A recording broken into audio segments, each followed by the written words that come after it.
Travis Weller. Thanks again for joining me for the 2 Minute Clinic. I just want to say thanks to everybody for the kind words and well wishes about the video I did on resilience, the piece that I wrote for Liberty High School in Ohio. And I just want to say thank you. I hoped it would be an inspirational message, and I think it was. The other messages that I received, though, some other directors have been inquiring about if I've done this for other works, pieces that are already available. And my friend David had been asking me about doing one for Moravian dance. And that's going to be my focus today, to share some insight with you about the creation of that work and how it came to be. I have to trace it back to whenever I was still completing my coursework for my doctorate at Kent State University. I was taking a theory course that was focusing on the late classical through early 20th century. And quite frankly, it was nice to be able to finally have time to really soak in some of that music as I was taking it over the summer. And I found myself being very much drawn to music by Bartok, by music by Dvorak and Janacek. And I really loved the folk music that they used and how lively and how energetic and how fun it was. And it wasn't necessarily something that I was finding in a lot of other music. So, like Tom Petty and Carlos Santana have both said, whenever you hear something, ultimately it comes out in your playing. And I think the same can be true of composers. And it was about a year after taking this class that I started to sketch out this very simple melody. Bum bum bum bum bum bum bum bum bum bum bum bum bum bum bum bum, and I simply entitled it in my sketchbook as Old World Dance, and just beginning with that melody and working on it from there. I'm very thankful to my wife, and there was a couple of moments where harmonically I was just having some trouble, and I had left my sketchbook out on the piano, and I remember coming back in the house after mowing grass, and I walk in to hear my wife playing Old World Dance on our piano at that time. And she said, "Hey," she said, "I'm not sure what you're doing here." She said, "But you might want to think about this." And I'm very appreciative of her fixing one of the harmonic progressions in one of the development sections. And the whole piece was just, it took a little while to bring it to life, but it was a lot of fun in doing so. It's in the form of a skuchna, and that is a very rapid Slavonic dance style. And so, for those of you who are familiar with Dvorak's Slavonic dances, there's a nod to those pieces. And if you listen to that first, fifth, and the 11th movement, you listen to how furiously and vibrantly each of those movements ends. You sort of understand where I was going with the end of Moravian dance. Those Slavonic dances, they draw according to a couple of accounts, they draw their inspiration from Brahms' Hungarian dance. And so, just for complete clarity, this is probably going to be the only time in my life that I get mentioned in the same conversation with Dvorak and Brahms. You're welcome. Okay, so as I mentioned, Janacek was one of the other ones, and his Lachian dances. There are 6 movements of those total, and I really was drawn sort of to the second, third, and the fifth from the elements of texture and style there. And those were some of the things that as I sketched out Old World Dance, and eventually it developed into Moravian dance. Those are the things that I tried to capture. When I consider all of that music from that region and from that era, they always seem to be very much a crowd favorite and a favorite of the ensemble, and they enjoy playing those kind of pieces. And you think of other more advanced works, stuff like Armenian dances or stuff like Pushta.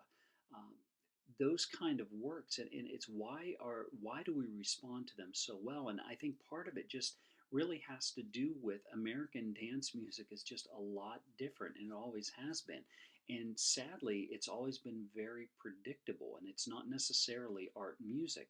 Whereas the stuff from that region and from that era has not only been dance music, but it has been art music as well. And I think we get the changes in texture and timbre, but we also get changes in tempo, and we very much get drastic changes in mood. And I think all of that speaks just very vibrantly through the style. Um, After I finished the piece, I was contacted by Jack Anderson, who at that time was director of bands at the University of Pittsburgh. He was recently asked to do the PMEA District 5 band, of which I was a director in that group. And he said, well, he was familiar with a couple of my other pieces and said, do you have anything new that maybe I could do as a debut? And I said, well, as a matter of fact, I've got this piece called Moravian Dance. And as Jack listened to that first MIDI file, and as clunky as it was, he's like, yeah, I think this will work really well, and this will be a really nice touch in the program. And it went off very well, and I was really appreciative to Jack, and my colleagues were very supportive of it. I will tell you, I feel really bad, though, still to this day. There were, and woodwinds, you know where I'm at. You know what the end of that song is like for if you're a woodwind player and your fingers are flying everywhere. And I know that piece was used to determine which students would move on from district band to region band. And so Moravian Dance was probably the end of the road for a couple of clarinets and maybe a flute that maybe weren't as prepared as they would like to have been. But it, it's the reality of it is this. Each instrument in the band can only do so many things, and when certain things need to be done, it falls to certain people. And like Harry Connick Jr. on the Harry Met Sally soundtrack, woodwinds, it had to be you. It had to be you, wonderful you. So I do have to have a disclaimer here and a little bit of a cautionary statement for directors that they ask me about Moravian Dance, about it being a multicultural work, and the first thing I need to tell you, it's not. It's written in the style of folk music. It has elements. The melodic line is very folk-like. It's in the style of a skuchna, but it's not necessarily a skuchna per se. So I think directors need to be careful in trying to build this work as, just it is what it is.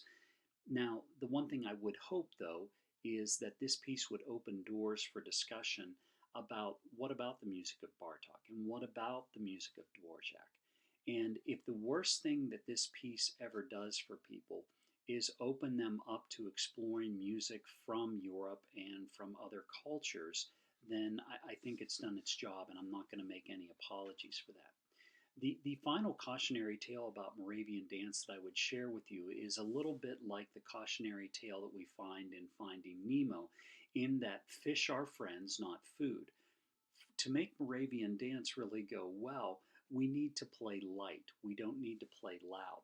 The volume of the band is going to take care of itself, but the lightness which they need to play to continually accelerate the tempo over the last half of the piece is really vital. And the only way we're going to be able to do that is if conductors, we conduct light. We don't give the students a lot of space in which to put the notes as they see our pattern. And the other thing that just wind players need to do is play from a point of relaxation. Work on it slowly and gradually increase your speed, but don't play from tightness and tension, from the get-go as you work on that ending.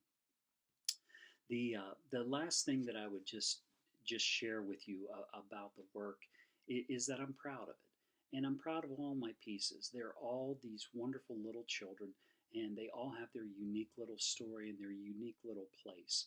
And I'm really thankful for the acceptance of the piece and the programming it's received, and from college groups, from university groups, from community ensembles that are giving 4 concerts a year, and they include it on each one, to a high school band that uses it to close out a concert. I'm really appreciative of just the support that is received. My friend Willie Owens has done the piece numerous times. The recording that is included on this video at the beginning, at the end, is Willie's group, and it's still to this day one of the best live recordings I have ever received of it. I think it's a piece that offers a lot to everybody in the ensemble. Everybody gets this moment where they can contribute something meaningful, and As a low brass player, measure 53 is a special place in my heart because whenever I realized how nicely that was going to sit for a low brass player, I said, "Yeah, I think this is going to be really great." Uh, you got we have the melody, and it's not just for people who play treble clef anymore. Thanks so much for joining me. As you work on Moravian dance, I hope it serves you and your ensemble well. Till next time, life, love, music. Thanks for joining me, everybody.